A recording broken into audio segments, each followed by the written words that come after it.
Halo,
Assalamualaikum. Ya,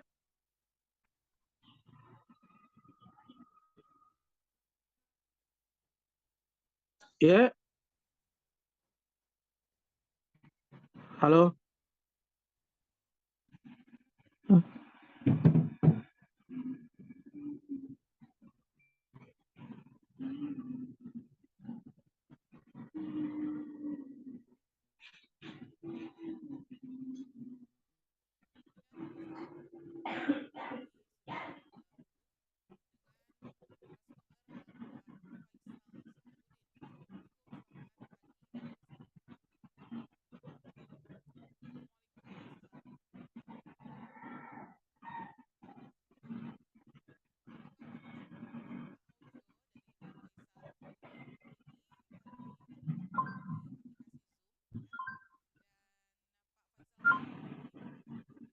Ya, menghadapi suaranya, Bu.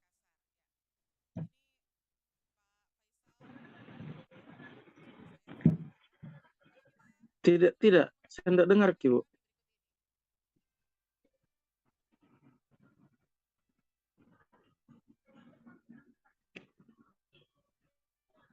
Boleh, boleh, boleh.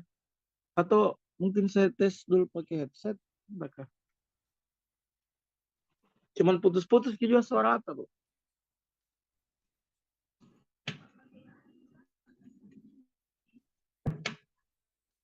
Iya, saya putus-putus suara apa, Bu?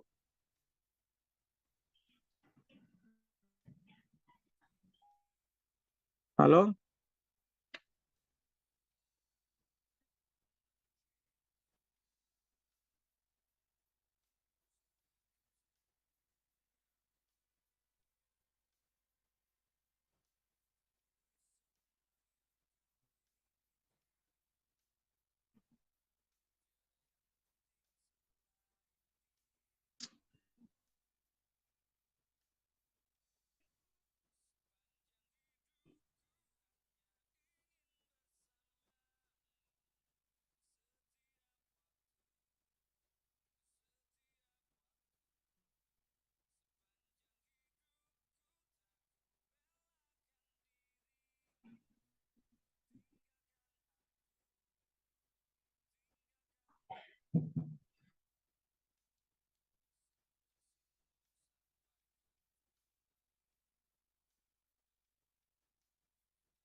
Halo?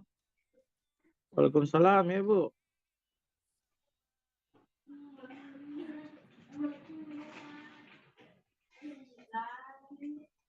Ada ada nomor lainku. Siapa tahu itu lebih bagus, Bu. Tunggu saya kirimkan, Ki. Iya.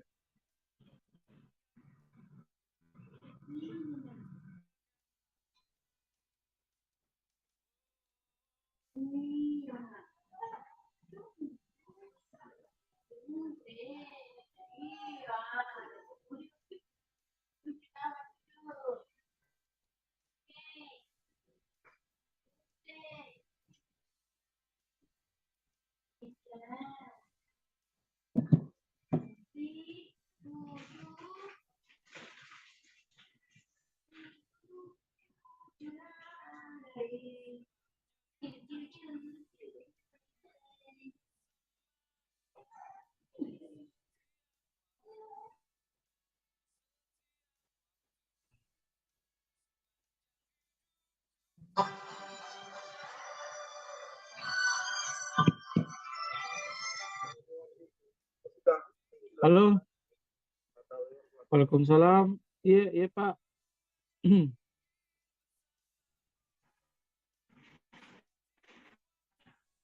Oh, enggak apa-apa ya. Boleh, boleh, boleh, boleh, boleh, Pak. Iya, iya.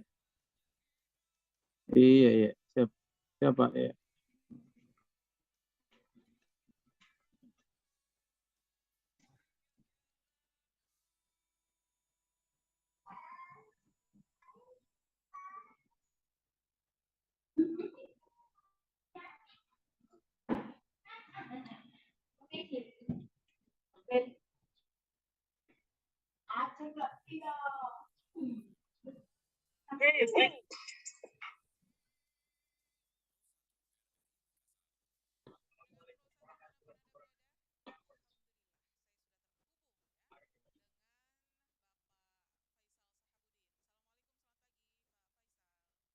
Waalaikumsalam. Selamat pagi, Bu. Sehat-sehat selalu, Bu.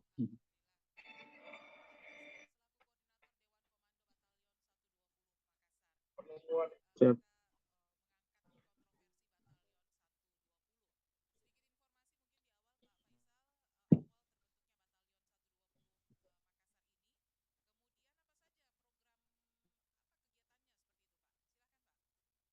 Ya. Oke, terima kasih, Bu. Karena kami diberikan kesempatan untuk paling tidak menjelaskan lebih jauh terhadap Batalion 120. Pertama-tama mungkin yang bisa saya sampaikan bahwa sesungguhnya Batalion 120 ini bukan organisasi yang selalu ingin mau melakukan eksplorasi terhadap setiap kegiatan yang kita lakukan. Sebab memang ada langkah-langkah yang harus kita lakukan di tengah-tengah masyarakat, khususnya pendekatan kepada pelaku kriminal jalanan yang sifatnya memang harus silent, tidak boleh tereksplor. Nah, jika dikatakan bahwa Batalion 120 ini seperti apa dan apa-apa sih sebenarnya yang sudah dilakukan oleh Batalion 120.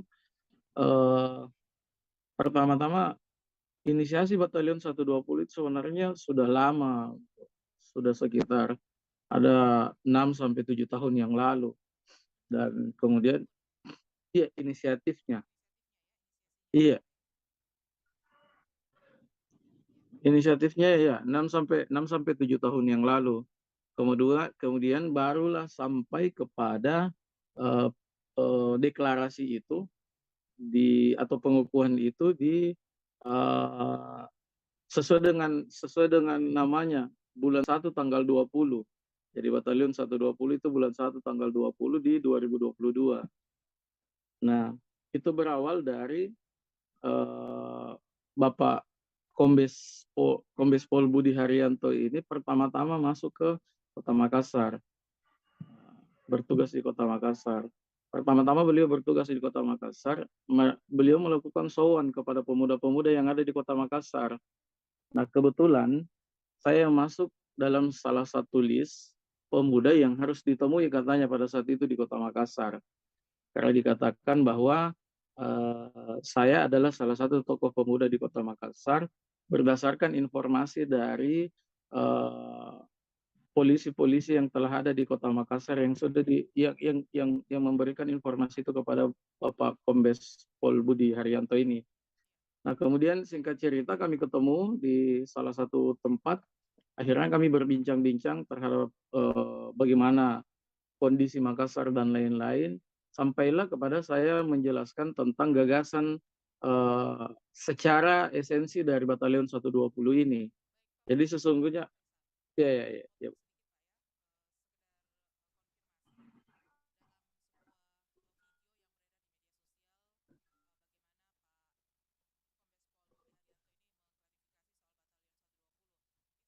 Ya. Hmm.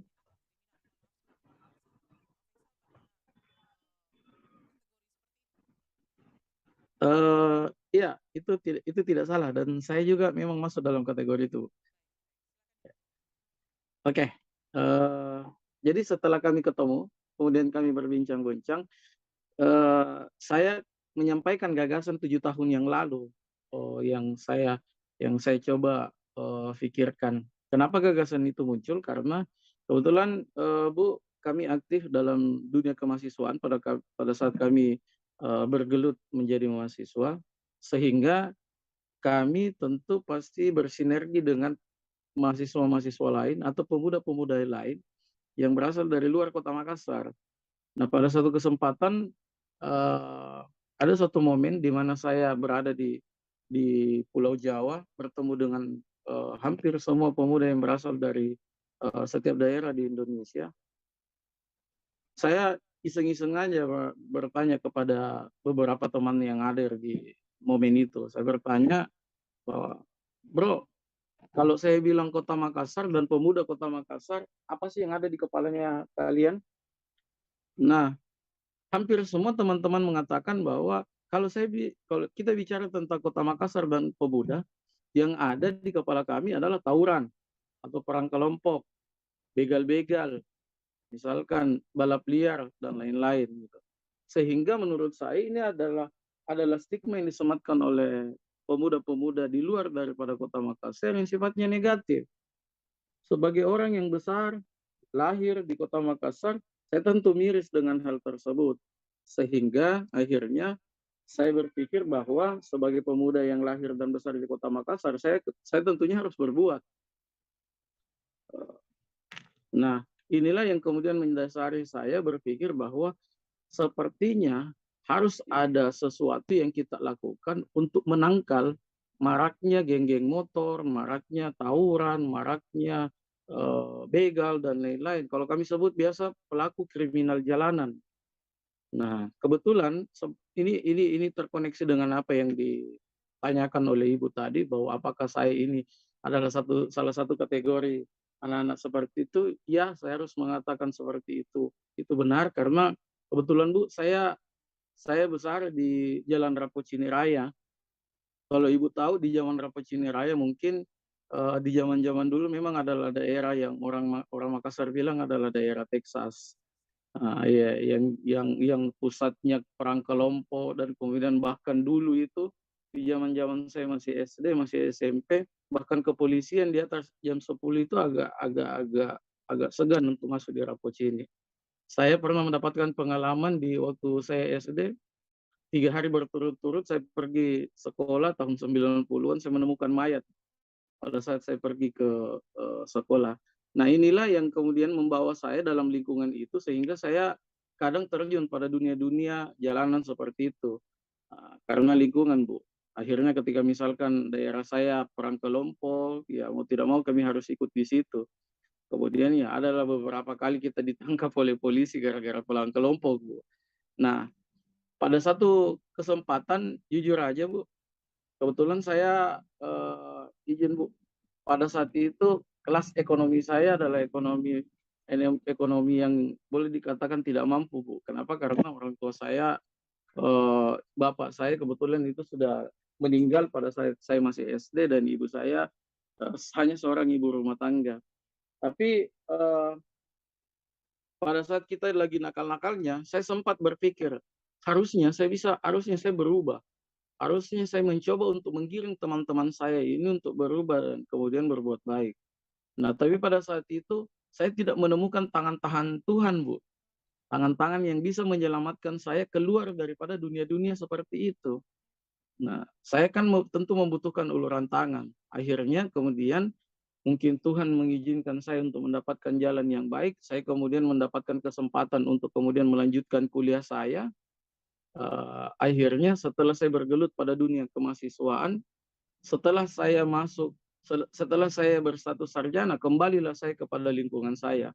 Saya kemudian berpikir, kok kenapa kalau misalkan hari ini saya tidak menjadi orang yang menjadikan anak-anak semua ini berubah. Di mana pada saat itu saya ingin berubah, tidak ada tangan yang bisa menarik saya. Saya pikir saya harus menjadi tangan itu untuk kemudian merubah teman-teman yang lain. Nah, itu yang menjadi dasarnya, kemudian bahan inilah yang kemudian saya sodorkan kepada Bapak Kapolres Tabes pada saat itu.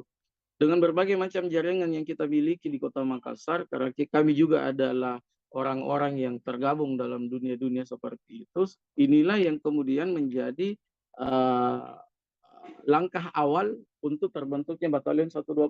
Jadi hampir semua teman-teman saya yang terlibat dalam dunia-dunia seperti itu saya panggil, kemudian akhirnya terbentuklah Batalion 120 ini, Bu. Seperti itu sebenarnya sih jalan cerita singkat terkait persoalan Batalion 120 ini bagaimana bisa terbentuk.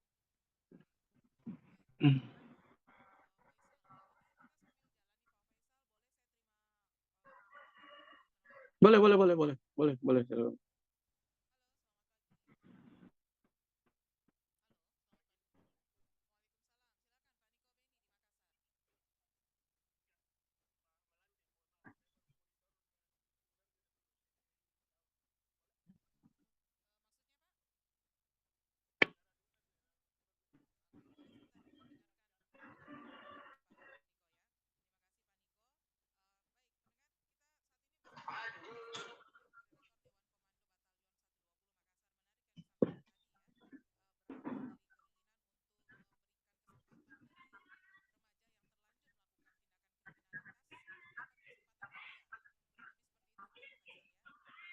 Iya.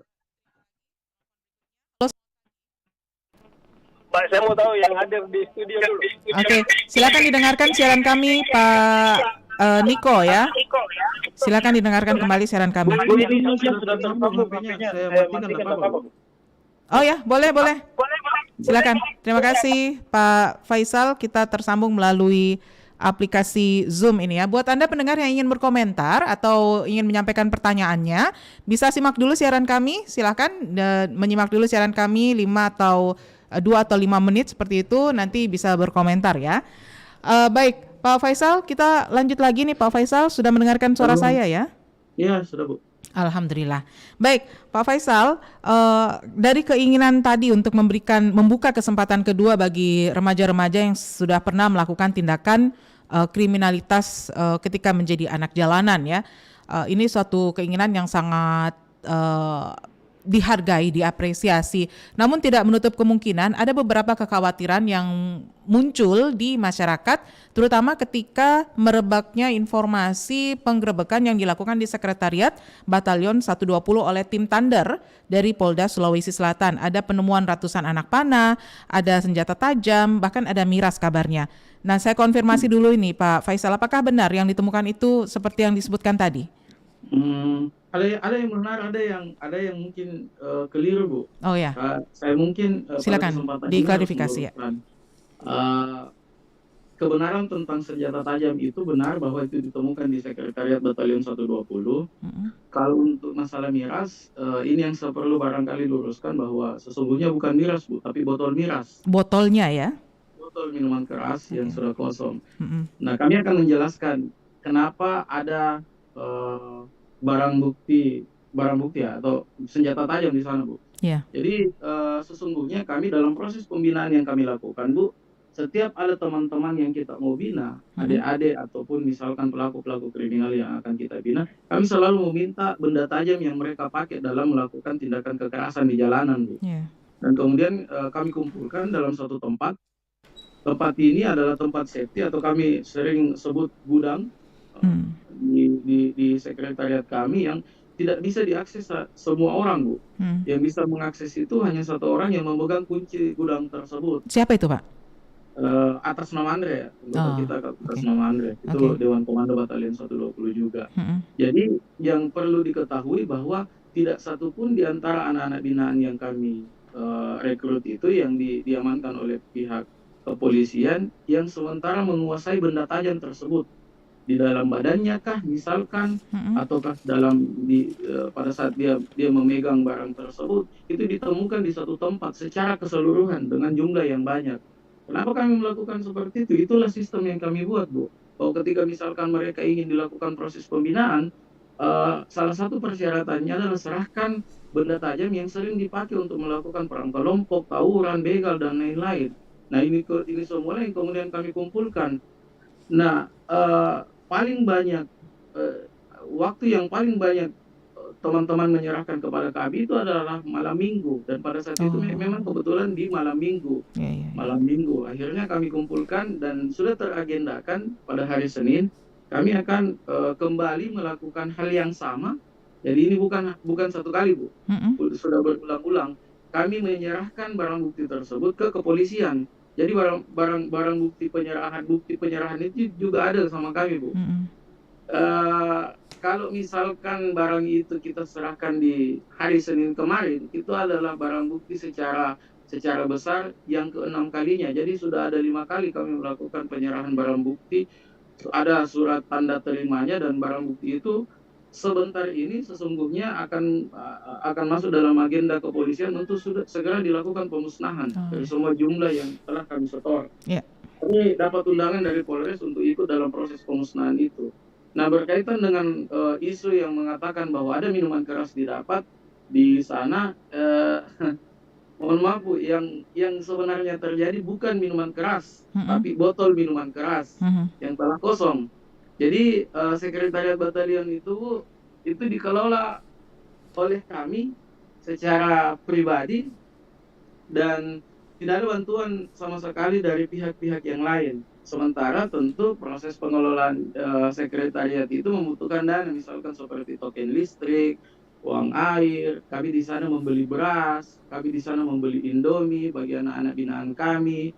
Nah, sehingga tentu kami membutuhkan kreativitas yang lain untuk mencari sumber anggaran dalam proses pengelolaan itu. Nah, salah satu treatment yang kami lakukan adalah eh, kami meminta kepada teman-teman anggota-anggota kami, kalau misalkan menemukan botol-botol minuman keras yang mungkin saja kalian pakai di luar, jadi kami tidak menutup menutup ruang bahwa ternyata memang masih ada anggota batalion, Mm-mm. masih ada anak-anak batalion 120 Ya, yang masih mengkonsumsi minuman keras. Nah, ya. ini semua yang kami minta ketika mereka sudah melakukan minum minuman keras, kami meminta botol itu. Botol inilah yang kemudian kami kumpulkan lalu menjual ke barang loakan untuk kami jadikan sebagai sumber penghasilan pengelolaan sekretariat itu sendiri, Bu.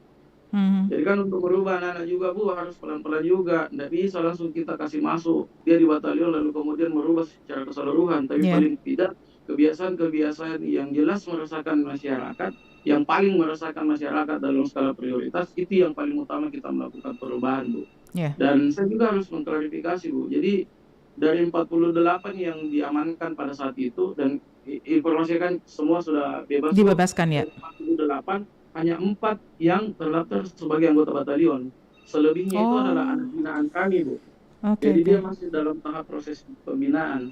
Oke. Jadi tidak semua terdaftar sebagai anggota batalion. Semua itu sebagian itu adalah anak binaan. Jadi kami membina dulu, Bu. Kami memastikan dulu, Bu, mereka clear terhadap kejahatan-kejahatan kriminal jalanan, lalu kemudian kita sematkan dia sebagai anggota batalion 120. Seperti Oke. itu, Bu. Oke. Pak Faisal, saya terima dulu penelpon yang mau bergabung ini ya.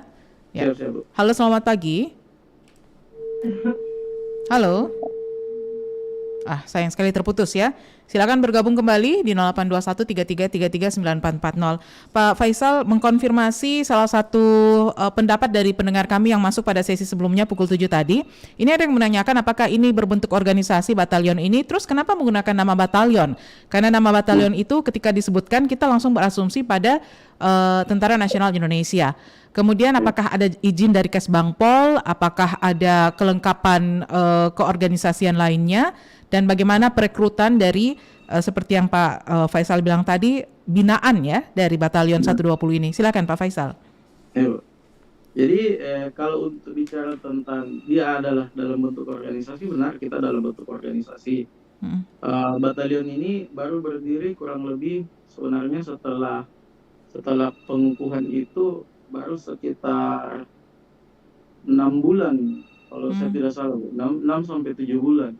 Dan memang untuk bicara tentang Kesbangpol, kami sudah datang ke Kesbangpol Kota Makassar. Ternyata hari ini proses untuk pendaftaran sebagai anggota organisasi itu bukan lagi di Kesbangpol Kota Makassar. Iya. Nah, sekarang katanya itu harus keluar dari kementerian. Dan itu sementara berproses. Kami dibantu oleh Kesbangpol Kota Makassar untuk kemudian melakukan proses pendaftaran itu di kementerian.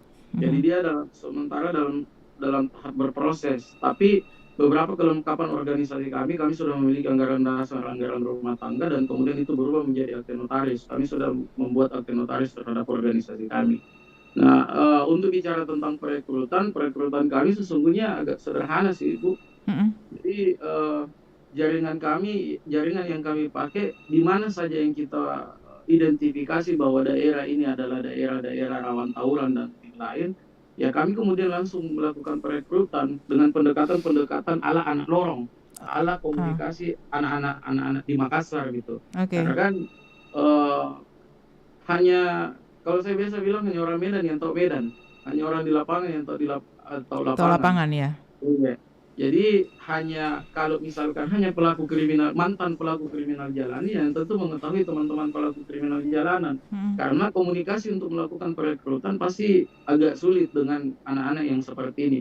Tapi tentu dengan komunikasi-komunikasi yang kami bangun ala pelaku-pelaku kriminal jalanan, akhirnya kemudian mereka bergabung. Nah, ketika mereka bergabung, ya tentu kami akan mencoba merubah mereka sesuai dengan tagline kami, Makassar Aman. Kami ingin menciptakan Makassar Aman di mana selama ini stigma yang terbangun terhadap masyarakat pemuda Makassar itu agak kurang bagus di masyarakat nasional. Nah, Ya, ini yang kemudian kami coba rubah. Bu, saya juga mau sampaikan bahwa iya, sesungguhnya ada ada ada kondisi sosial di mana ketika misalkan mantan pelaku kriminal jalanan ini berpotensi untuk melakukan tindakan kriminal yang berulang atau dalam hal ini residivis. iya, Kenapa? Karena kadang dalam kondisi sosial kemasyarakatan mereka tidak mampu untuk diterima oleh masyarakat. Ketika mereka keluar dari penjara, Bu, iya, ya stigma tentu pasti pasti terbangun. Kalau misalkan mereka udah bergabung dengan masyarakat secara luas, kadang biasa masyarakat mengatakan, ah, kau mau bisa apa? Kau mantan napi, kau iya, ini dulu pelaku begal, kau ini dulu pelaku tawuran. Sudah, nggak usah bergabung sama kami. Kau akan menciptakan lingkungan kami yang buruk dan lain-lain. Akhirnya karena dia tidak diterima oleh masyarakat, tentu mereka hanya berpikir kalau gitu, buat apa saya mau menjadi orang baik? Mending saya melakukan kejahatan-kejahatan lagi. Nah, ini yang kadang kita tidak pikirkan bahwa sesungguhnya mereka juga ingin butuh ruang. iya, Mereka butuh ruang untuk paling tidak bisa dirubah supaya dia tidak melakukan kejahatan-kejahatan yang berulang. Eh, Karena belum ada telepon masuk, saya lanjut aja ya, Bu. iya, silakan Bu, Ya. Pak. Jadi setelah kami melakukan riset, kami juga melakukan riset, Bu. Kami melakukan riset dan kami menemukan ada banyak indikator kenapa mereka melakukan tindak pidana kejahatan, Bu. Kami menemukan ada indikator pendidikan, ada Mhm, indikator ekonomi, ada mhm, indikator pergaulan dan lain-lain. Ada iya, banyak indikator. iya, Misalkan kalau kita bicara tentang indikator pendidikan, Bu, anak-anak umur 15 tahun, umur 16 tahun, ketika mereka bergaul di lorongnya, ketika mereka bergaul dengan tetangganya, Bu, tetangganya yang berpendidikan, yang sekolah, Bu, mereka selalu menceritakan kejadian pada saat dia sekolah. Jadi kan biasanya anak-anak, Bu, kalau pagi mereka pergi ke sekolah, sore iya, mereka nongkrong iya, di sekitaran lorong misalkan atau di tempat manapun itu mhm, bersama teman-temannya. Ketika mereka nongkrong, orang yang sekolah itu menceritakan kejadian pada saat dia sekolah. Nah, mmm, anak-anak yang tidak sekolah, dia tentu tidak ikut eh, dalam perbincangan tidak tersebut. tidak Kenapa? Karena dia bisa tidak ikut sekolah. ya, karena dunianya Dia beda tidak gitu ya? Nah, sementara anak-anak seumuran itu butuh eksistensi, Bu. Dia juga Mmm, butuh untuk menceritakan apa yang dia bisa ceritakan dalam pergaulannya, iya, sehingga mereka mencari alternatif eksistensi yang lain. Akhirnya kemudian muncullah fenomena geng motor, muncullah fenomena yang paling miris, Bu, di Instagram kadang mereka biasa live, lalu kemudian mereka mengatakan bahwa kalau tembus live, kalau tembus 1.000 like, saya akan ratakan jalan ini, saya akan ratakan kampung ini, saya akan ratakan ini yang kami temukan di lapangan, sehingga kami kemudian setelah menangkap itu akhirnya kami mencoba untuk mencarikan obatnya, kami kemudian mencarikan solusinya. Akhirnya apa, Bu? iya. Salah satu yang kami lakukan adalah kami membentuk PKBM Apa itu di Batang. PKBM? PKBM itu Pusat Kegiatan Belajar Mengajar, Bu. Oh, Jadi PKBM inilah eh, yang kemudian memastikan teman-teman untuk mendapatkan pendidikan non formal. Kalau biasa kita sebut paket A, paket B, paket C. Paket A itu untuk SD, paket B itu untuk SMP, paket C itu untuk SMA. SMA, ya. Iya, ini yang kemudian ketika teman-teman putus sekolah dan kemudian dia sudah umurnya sudah lewat dalam masa sekolah, maka kami memberikan kesempatan untuk masuk di sana tanpa memungut biaya sepeser pun, Bu. Jadi ada juga, Bu, ada juga PKBM yang mengatakan katanya gratis. Karena kami menemukan itu di lapangan. Teman-teman kami ada juga yang mencari ijazah untuk dipakai mendaftar pekerjaan, ya ketemu dengan salah satu PKBM katanya gratis, tapi pada saat ijazahnya mau diambil, dia malah kadang membayar uang 1,5, Wow. 2 juta dan lain-lain. Waduh. Nah, inilah yang kadang biasa mereka tidak mampu untuk meneruskan mendapatkan ijazah itu. Tapi Oke. alhamdulillah ketika kami memiliki PKBM, anak didik kami itu sudah ada 300 lebih yang putus sekolah, kami masukkan dalam PKBM itu, insya Allah di tahun depan, awal tahun depan mereka semua sudah mendapatkan akses ijazah secara gratis tanpa ada memungut biaya sepeser pun. Baik, Kami baik. juga Pak Faisal ditahan dulu, Pak Faisal. Saya terima dulu penelpon ini ya. Halo, selamat pagi. Ya, selamat pagi. Ya, dengan Bapak siapa Pak di mana? Udin di Makassar. Pak siapa maaf? Udin, terima kasih. Pak Udin, mohon izin Pak Udin, bisa radio monitornya dimatikan dulu agar tidak feedback, Pak. Ya. Oke. Oke, silakan Pak Udin dengan Pak Faisal ini, silakan Pak. Ini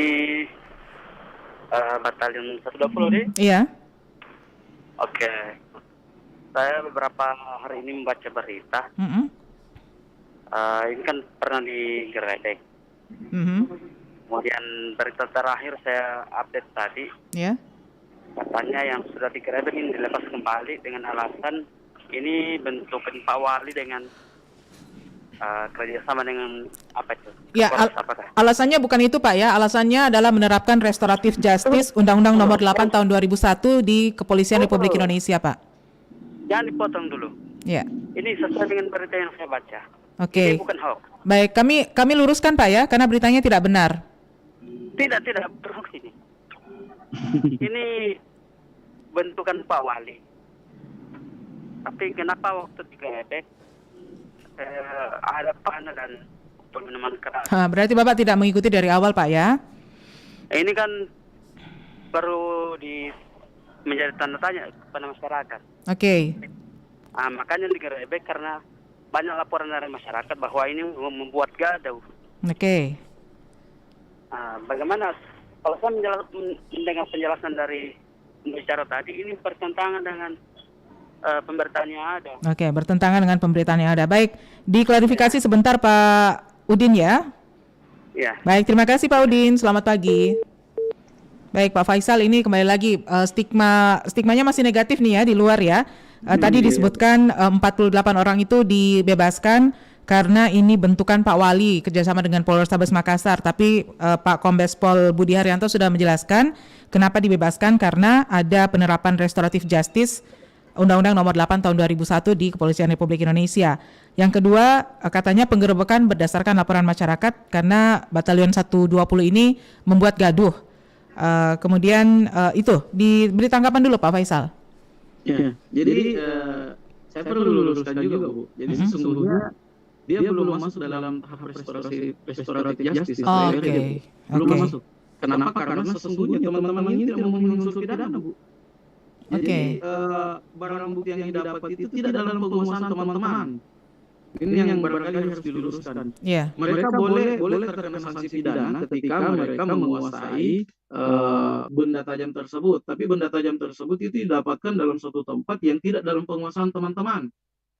Nah, itu yang saya pikir harus diluruskan. Bahwa kemudian dalam satu pernyataan Bapak Kapolrestabes mengatakan tentang restoratif justice, ya itu adalah bagian dari pendekatan kepolisian terhadap masyarakat dalam menemukan solusi.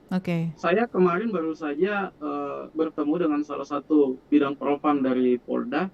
Beliau sendiri mengatakan bahwa penegakan hukum itu sesungguhnya dalam konteks pelanggaran hukum yang bersifat sosial kemasyarakatan, penegakan hukum itu adalah langkah pidana, itu adalah langkah terakhir yang harus kita lakukan. Kenapa? Karena masyarakat ini butuh edukasi. Kecuali misalkan sudah ada korban jiwa, sudah ada korban luka misalkan dan lain-lain.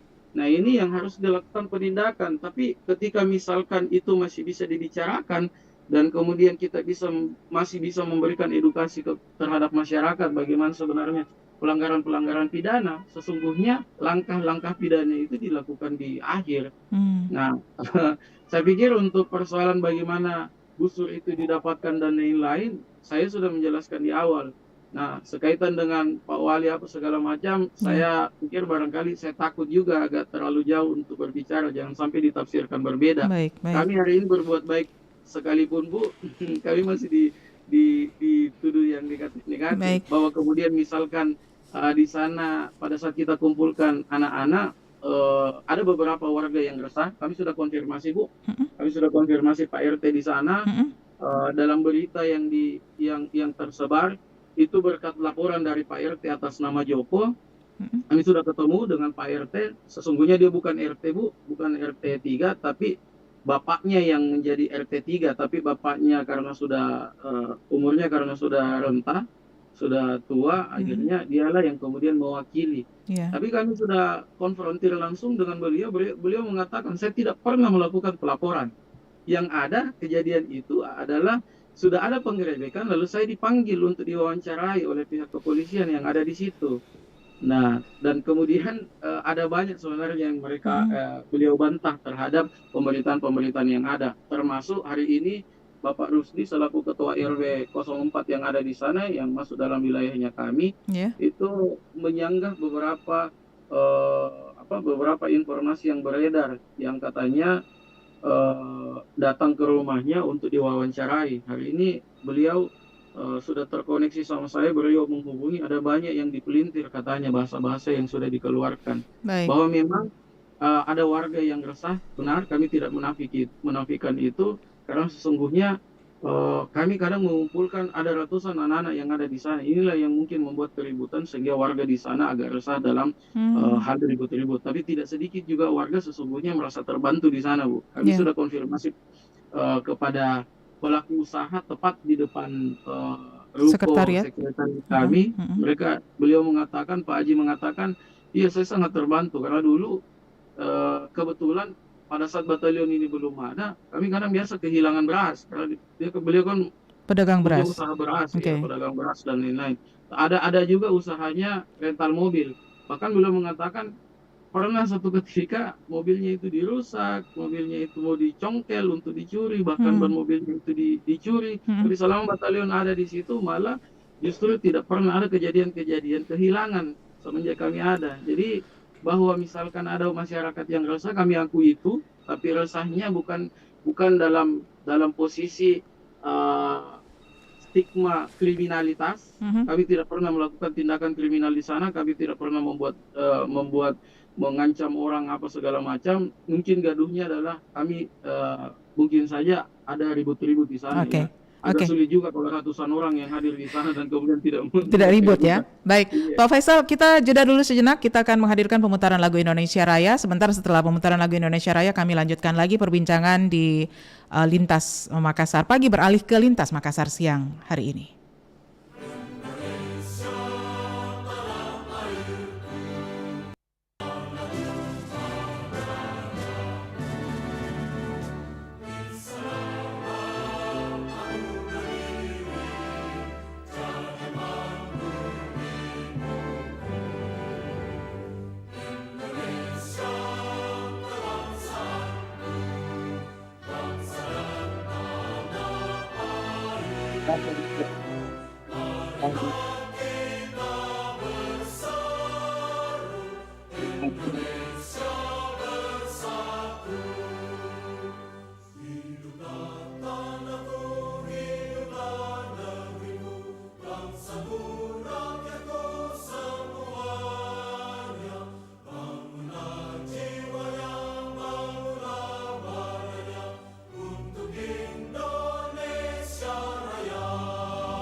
Lintas Makassar Siang.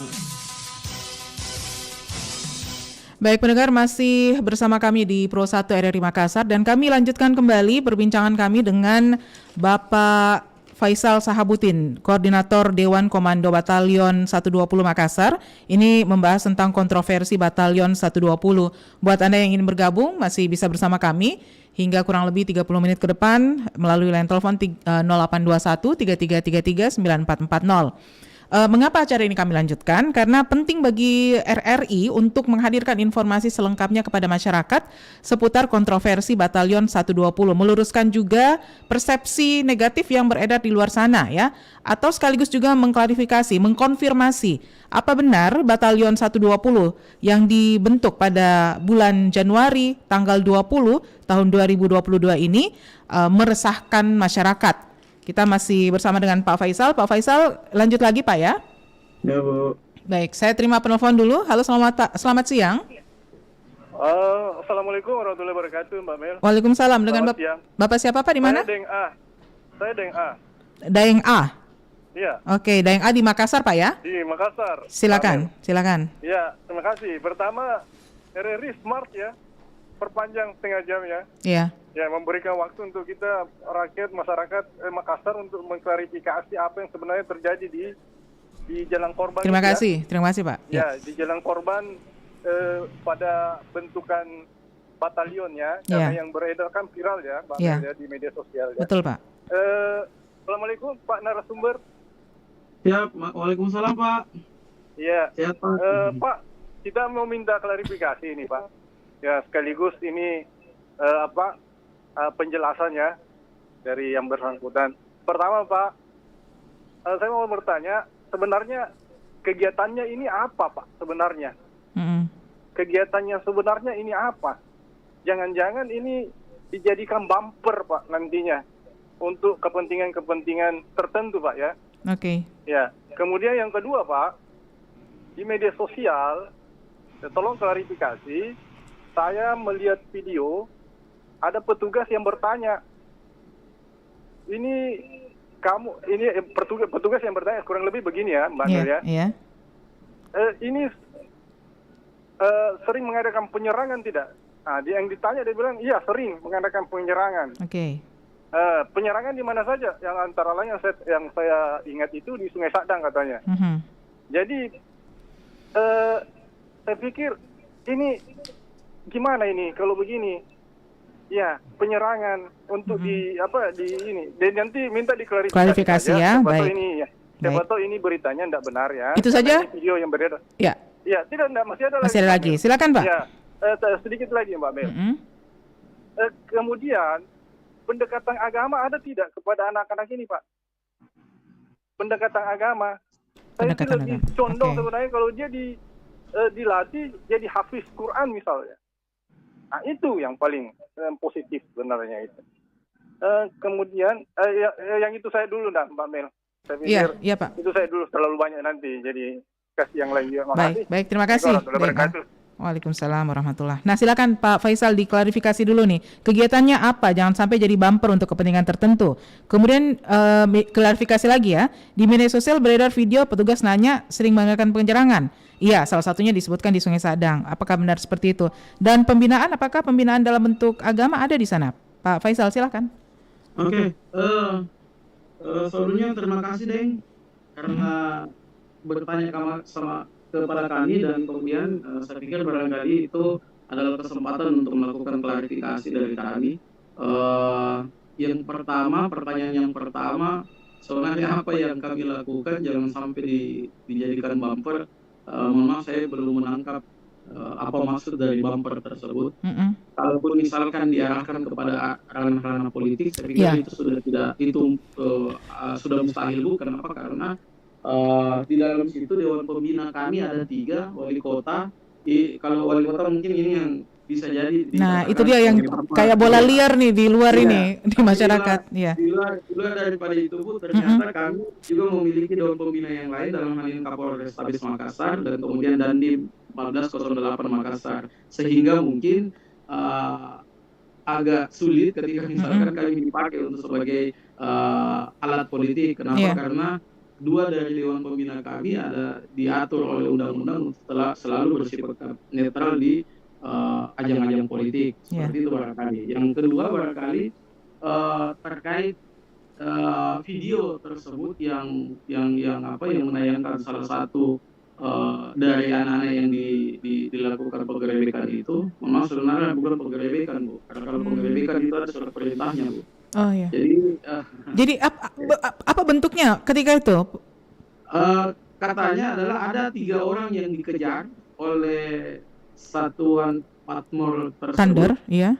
Thunder tersebut, 3 orang yang melintas di depan sekret. Tapi karena melihat anak-anak banyak di situ, kemudian beliau singgah menggeledah teman-teman yang sangat disayangkan juga, bapak-bapak tersebut naik sampai ke lantai 2 kami tanpa ada surat perintah dan lain-lain, surat penggeledahan dan lain-lain. Ini yang sebenarnya agak kami sayangkan, tapi whatever itu adalah hal yang berbeda. Kami sesungguhnya karena kami mitra kepolisian, kami tidak ingin terlalu jauh untuk mengkritisi kepolisian.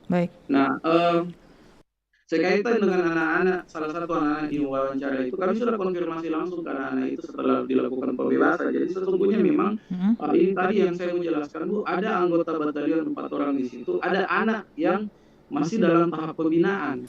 Benar bahwa anak-anak tersebut melakukan rolling kiri kanan dan kemudian melakukan penyerangan, itu kita tidak tampik. Bahkan sesungguhnya atas dasar itulah, karena kami memiliki jaringan di bawah, teman-teman mengidentifikasi yang melakukan penyerangan di sini di Sungai Sadang dan kemudian di RK6. RK6 Ablam itu adalah anak ini. Akhirnya kami kemudian melakukan perekrutan karena kami punya akses untuk temukan anak ini. Bahwa penyerangan itu disampaikan oleh anak-anak tersebut, kami tidak menampik itu, tapi justru penyerangan itulah yang kemudian menjadi dasar kami menarik anak itu untuk tidak melakukan hal yang sama lagi. Gitu. Yang perlu diketahui bahwa kami tidak dalam posisi untuk melakukan penindakan. Gitu. Kami bukan kepolisian, kami bukan aparat penegak hukum ya. Aparat penegak hukum, kami bukan APH. Kami ini posisinya adalah hanya untuk merubah anak-anak yang kami identifikasi telah melakukan kejahatan. Nah, ini terkonfirmasi bahwa anak itu memang benar melakukan penyerangan tersebut. Tapi atas dasar itulah kami mendapatkan informasi siapa yang melakukan penyerangan itu, ya kami datang kemudian menarik anak itu untuk melakukan proses pembinaan. Anak ini kemudian masuk dalam tahap binaannya kami. Jadi tidak salah kalau dia keluar statement begitu ya? Iya, tidak salah. Tidak salah karena dalam pembinaan. Dia lakukan sehingga kami tarik. Kemudian kita lakukan pembinaan dan itu memang tugas-tugas kami, Bu. Yang tidak terekspos oleh media. Bukan hanya itu, Bu. Kadang biasa di beberapa tempat kami ada yang namanya Dengrowa di Sinasara, ada namanya Ibu Hasna di Sukaria, ada banyak yang melapor kepada kami. Nah, di sini ada perang kelompok segala macam. Kadang pada saat perang kelompok kami muncul di tengah, Bu. Kami dengan segala macam resiko yang harus kami terima untuk mendamaikan mereka. Dan kemudian alhamdulillah ada beberapa daerah yang hari ini rawan konflik itu kami damaikan. Dan selama berita ini beredar sudah banyak komunikasi yang masuk ke kami oleh beberapa masyarakat yang pernah kami bukan bantu ya, karena itu tugas kami, yang pernah kami melakukan tindakan untuk mengamankan di sana, memberikan simpati. Hari ini banyak sekali video yang masuk, Bu, yang menyatakan bahwa kami warga sini, ada warga lain, kami warga lain tetap bersama Batalion 120 dan kemudian mendukung Batalion 120. Pak Faisal, klarifikasi yang terakhir ini berhubung telepon kami terus berdering ini di studio ya. Pembinaan agama apakah ada di sana di Batalion 120? Pendekatan melalui agama? Ada, Bu. Jadi pada saat proses pembinaan itu kan punya tahapan, Bu. Tahapan akhir itu memang ketika misalkan mereka sudah dinyatakan sadar, Bu, dan kemudian kami selalu melakukan perenungan di sekretariat. Kami pastikan mereka terus pergi ke masjid untuk melakukan sholat 5 waktu. Bahwa kemudian langkah selanjutnya kita mau jadikan anak-anak ini tahfiz dan lain-lain, itu adalah langkah selanjutnya. Cuman kan ini adalah tahap. Perlu kita ketahui bersama untuk merubah cara berpikir anak-anak seperti ini tidak gampang, Bu. Jadi yang kami lakukan pertama adalah justru malah kadang kami menyelam di dalam arusnya mereka, Bu, untuk merubah mereka. Karena menyelam itu pendekatan secara psikologis, Bu. Menyelam dalam arusnya mereka maksudnya bersama-sama mereka. Bu, ketika mereka minum minuman keras di satu tempat, kadang kami sisipkan anggota kami, kau ikut juga pergi di sana. Meskipun kau tidak minum, tapi paling tidak kau ada di situ, kemudian melakukan pendekatan secara emosional. Nah, ketika misalkan mereka sudah dekat secara emosional, barulah kita mencoba untuk masuk dalam tahap merubah cara berpikir mereka. Nah, seperti itu Bu, Oke. dan sangat sulit untuk merubah hal seperti ini, tidak sesulit membalikan telapak tangan Baik. Bu. Baik. Pasti teman-teman, ya Bu. Baik, Pak Faisal, kita terima lagi penelpon selanjutnya. Ini kurang lebih waktunya semakin berkurang ini ya, semakin mepet. Untuk Anda yang ingin gabung, silahkan 0821, kembali kami buka 0821 3333 9440. Halo, selamat siang. Ya Mbak Mel. Baik. Mohon maaf, radio monitornya bisa dimatikan dulu. Ya. Dengan Bapak siapa Pak, di mana? Ini Mbak Melani. Dengan Bapak siapa, maaf? Niko, Mbak Melani. Pak Niko. Ini Mbak Melani. Oke, Pak Niko. Silakan Pak Niko. Ya, dari tadi monitor itu saya tangkap bahwa ini bentukannya warga masyarakat. Dan pembinanya itu adalah Polrestabes, kemudian Dandim dan Makassar. Berarti ini kan tadi sedikit ini Mbak Melani, karena siaran pagi tadi, jadi ini adalah bentukannya Polrestabes. Dan hari ini pagi ini ada Pak Faisal. Pak Faisal ini adalah kelompok polisi atau masyarakat biasa. Tapi saya tangkap masyarakat biasa yang membentuk organisasi ini. Organisasi Batalion 120 ya. Baik, Pak Faisal Sahabudin ini koordinator Dewan Komando Batalion 120, bukan dari unsur manapun Pak, dari masyarakat biasa. Makanya, ini yang menjadi kontroversinya, karena kontroversi pemberitaan. Tadi dengan ini. Kalau yang tadi, Bapak dengarnya seperti apa yang tadi? Batalion 120 dibentuk oleh siapa Pak? Tadi pagi kan bentukannya Polrestabes Makassar. Iya, Polrestabes Makassar kerjasama dengan pemerintah Kota Makassar Pak. Ya, itu untuk keamanan ya. Itu yang saya tangkap tadi pagi. Oke. Saya monitor ini dari tadi pagi sampai dengan siang ini diwawancarai Pak Faisal. Nah, menjadi pertanyaan saya tadi pagi adalah kenapa bisa direbek oleh oleh Polda kalau tidak terlihat. Polda melakukan sesuatu itu pasti berarti ada intelijen jalan. Oke.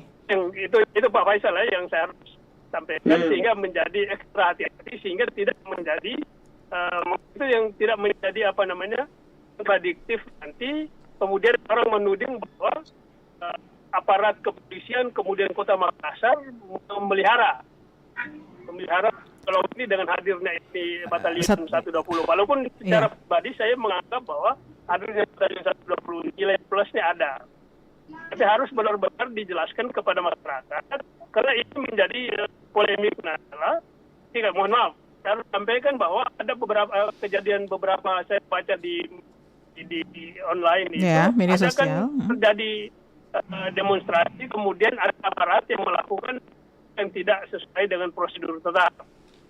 Kemudian hadirnya batalion ini jangan sampai tadi itu Pak sebelum saya itu dia mengatakan jangan sampai jadi bumper itu. Oke. Yang maksudkan. Baik, ada yang ingin ditanyakan. Pak Niko, waktu kita sangat sempit. Pak Niko, langsung ke pertanyaannya. Yang pertama sejauh mana dia atau bukan pembinaan kepada kelompok-kelompok ini. Oke. Kemudian target yang ingin dicapai itu adalah satu tadi dia ingin memasyarakatkan warga masyarakat kelompok ini seperti tidak menjadi hanya pertanyaan itu. Oke, itu saja Pak Niko ya. Terima kasih Pak Niko. Selamat siang. Baik, ini saya harus agak cepat ya karena ada acara selanjutnya yang akan kami hadirkan. Pak Faisal, tadi sempat Pak Niko tanyakan ya, ini kembali konfirmasi lagi nih ya. Kenapa sampai dirahasia oleh pihak Polda, kemudian sejauh mana pembinaan yang dilakukan, apa target yang ingin dicapai oleh oleh Batalion 120 ini. Silakan Pak Faisal. Jadi izin Bu. Iya. Sesungguhnya kalau untuk masalah penggerebekan itu saya tidak ingin terlalu jauh, takutnya nanti saya berkomentar dan ternyata itu sensitif. Bahwa kemudian dikatakan, kok kenapa yang menjadi Dewan Pembina di situ adalah Kapolrestabes, tapi masih bisa digerebek. Saya pikir barangkali apapun itu, mau saudaranya Kapolrestabes, mau siapanya Kapolrestabes, kalau misalkan memang ada indikasi bahwa melakukan tindakan pidana, saya pikir tidak jadi masalah. Kami tidak keberatan kan hal itu. Cuman ada beberapa prosedural yang kami anggap itu keliru. Tapi kalau bicara tentang siapapun itu, bahkan saudara Kapolrestabes sekalipun, bahkan saudara Presiden sekalipun, ketika ada indikasi melakukan tindakan pidana, ya harusnya dilakukan penindakan seperti itu. Makanya kami tidak komplain terhadap itu. Nah, selanjutnya tadi, apa yang harus kita capai? Kami konsen kepada tagline kami, Bu. Makassar aman. Makassar aman ya. Itu tujuan kami. sedikit barangkali saya harus menyampaikan data, Bu. Ya. Izin dari data kepolisian, puncak perang kelompok di Kota Makassar itu ada pada saat bulan suci Ramadan. Iya. Nah, bulan suci Ramadan itu setelah sholat subuh atau setelah sholat Tarawih. Iya. 2 tahun sebelum terbentuknya Batalion 120, Bu, di 2021 dan 2020, titik tawuran di bulan suci Ramadan itu ada 34, Bu. Ya. Ya, di tahun 2022 karena identifikasi kami di waktu bulan Ramadan itu pasti akan ada perang kelompok, kami kemudian melakukan tindakan-tindakan preventif. Dan alhamdulillah, Bu, di bulan Ramadan kemarin hanya ada 4 titik tawuran di Kota Makassar, sehingga itu sangat turun drastis. Yeah. Ini kami tidak mau katakan bahwa ini adalah kerja-kerja kami, tentu ini adalah sinergitas terhadap kepolisian, terhadap TNI, pemerintah Kota Makassar, dan juga masyarakat Kota Makassar secara keseluruhan. Karena dari 34 titik tawuran itu kami dapatkan datanya, identifikasi, lalu kami turun ke lapangan mengantisipasi. Kami mencoba berkomunikasi sesuai dengan komunikasi yang kita pakai ala lorong. Yeah. Dan alhamdulillah turun drastis, Bu, dari 34 menjadi 4 titik tawuran. Okay. Dan 4 tersebut itu tidak berlangsung lama, karena biasanya itu berlangsung selama bulan Ramadan, tapi yang terjadi adalah 4 itu hanya berlangsung selama 2 hari dan kemudian kami melakukan pendekatan, akhirnya redam setelah 2 hari tersebut. Ini yang barangkali luput dari ekspos masyarakat secara umum. Cuman sesungguhnya memang dari awal kami tidak mau mengeksplorasi, karena kami ingin bekerja, kami tidak mau mengatakan bahwa saya hebat, saya apa. Kami jarang muncul di pemerintahan, Bu. Iya, Pak Faisal, menarik itu ya, menarik poin yang itu bahwa mau bekerja tanpa expose. Tapi sayangnya ketika Anda bekerja dan it works, tapi tidak diekspos, akhirnya masyarakat berpersepsi ya. Akhirnya jadi ada beberapa negative thinking dari masyarakat bahwa keberadaan batalion ini sudah pakai nama batalion, kemudian mengumpulkan anak-anak yang kalau kita lihat secara kasat mata dalam tanda petik mengkhawatirkan kondisi keamanan kita, kemudian tidak ada klarifikasi yang dilakukan, minimal sosialisasi atau statement dari masyarakat bahwa saya terbantukan loh dengan keberadaan batalion ini, warga di sini terbantukan loh, warga di sini merasa aman loh. Ini harus ada apa istilahnya ya, harus disampaikan ke masyarakat, Pak Faisal. Mungkin nanti bisa diviralkan lewat media sosialnya. Makanya sebentar, Bu, saya akan kirimkan semua video-video yang hari ini yang pernah kita bantu itu simpati kepada kami. Mereka inisiatif memberikan dukungan moral kepada kami dalam bentuk video. Ada yang Bunda Ella, ada yang di mana-mana saja yang selama ini kita ajak komunikasi di lapangan, mereka inisiatif untuk membuat video. Katanya kami masyarakat warga Makassar, ada yang juga bilang kami dari Laia itu tetap bersama Batalion 120. Ini yang saya pikir barangkali ruang. Ini positif kenapa kami hari ini viral, Bu. Nilai positifnya adalah ternyata sesuai dengan apa yang disampaikan oleh Ibu tadi. Agak penting juga ternyata kami melakukan eksplorasi, kami melakukan penyampaian sosialisasi kepada masyarakat bahwa apa-apa sebenarnya yang kami lakukan. Karena memang saya juga mengaku nama Batalion 120 itu bukan berasal dari saya, Bu. Itu berasal dari Pak Dandim dan Kapolres Tabes, karena beliau mengatakan bahwa mungkin saja ini adalah kebanggaan ketika saya menyebutkan kalian sebagai Batalion 120 itu ya tanggal terbentuknya. Bulan 1 di tanggal 20. Oke. Baik, Pak Faisal, ini waktu kita sangat terbatas. Mohon maaf untuk keterbatasan waktu yang disediakan RRI. Tapi tayangan ini bisa diakses berulang-ulang di fanpage Facebook Pro 1 RRI Makassar. Bisa juga nanti akan kita sharekan linknya ya untuk pendengar yang ingin menyimak selengkapnya. Saya terima kasih Pak Faisal untuk konfirmasinya. Mudah-mudahan mempositifkan pemikiran negatif yang saat ini masih sangat liar berkeliaran di luar sana. Kami tetap jalan, Bu. Baik, terima kasih sekali Pak Faisal. Assalamualaikum, selamat pagi. Baik, demikian perbincangan kami dalam Lintas Makassar pagi dan juga siang ya, bersama dengan Pak Faisal Sahabudin, Koordinator Dewan Komando Batalion 120 Makassar. Sayang sekali kita tidak terhubung dengan pihak lain, terutama Kesbangpol, tapi ternyata memang pengurusan izin organisasi dari Batalion 120 ini sudah dimasukkan ke Kementerian Hukum dan HAM, dan difasilitasi juga oleh Kesbangpol Kota Makassar. Jadi memang sedang diurus perizinannya. Saya Melani Ahmad mengucapkan terima kasih kebersamaan Anda. Kita akan jumpa lagi di edisi selanjutnya dari Dialog Lintas Makassar Pagi yang bergeser sampai Lintas Makassar Siang. Sampai jumpa. Assalamualaikum warahmatullahi wabarakatuh.